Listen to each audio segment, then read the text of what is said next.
Достар, арнамызға жазылыңыздар. Достарыңызбен бөлісуді де ұмытпаңыздар. Арнамыздың жазылушыларының санын 100 мыңға жеткізуді жоспарлап отырмыз. Арнамызға жазылыңыз. Қазақ тілді контенттің дамуына қосқан үлесіңіз болсын. Шымкенттегі ретро-көліктер музейі 2020 жылы ашылған. Әзірге Қазақстанда баламашасы жоқ, өте сирек кездесетін көліктердің бірегей көрмесі болып табылады. Автокөлік өндірісінің бүкіл дерлік желісі ретро-гаражда тұр.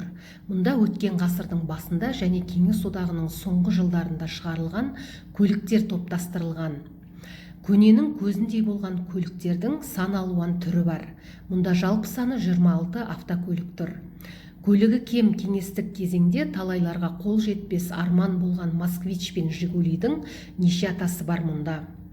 Мұражайға қойылған әрбір ретро дүниенің сыры кетсе де сыны кетпеген. Бұл көліктердің көпшілігі гараждарда ұзақ уақыт шаң басып жатқанына сену қиын. Олардың иелері ескі көліктерді бөлшектеп сатып жібермек болған екен. Дегенмен ретро-гараждың алтын қолды командасы оларға екінші өмір сыйлады.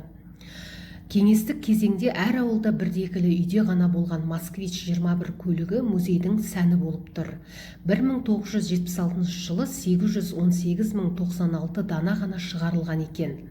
ВАЗ-21, яғни Жигули аталып кеткен көлік 1971 жылы шығарылған.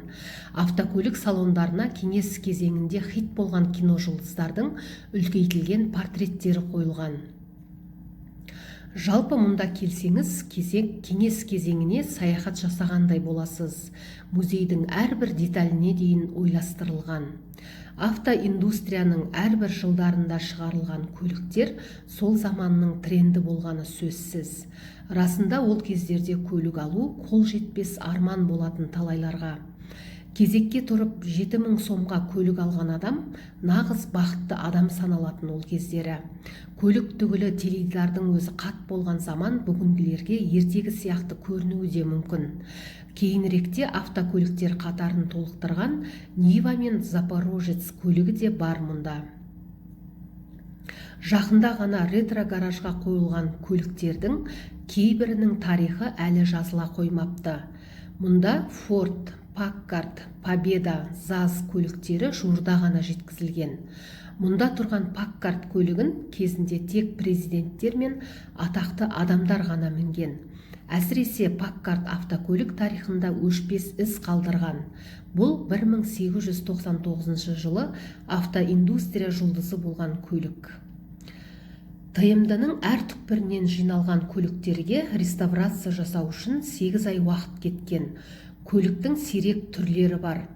Музейде тек автокөліктер ғана емес, мотоцикл және велосипедтер де бар. Талайлардың арманы болған жапондық Ява мотоциклін мініп, желмен жарысу көп жастардың қол жетпейтін арманы болған кезінде. Одан бөлек кеңестік Кама және Салют великтері де бар. Зауыттан жаңа шыққандай жарқырап тұр. Ретро музейге кіру ақысы да қымбат емес. Балаларға, ересектерге, оқушыларға, зейнеткерлерге бөлек баға қойылған. Бүгінде көне көліктер музейіне келіп, жәдігерлер тамашалаушылардың қатары қалың. Қазақстанның түкпір-түкпірінен келетіндер көп.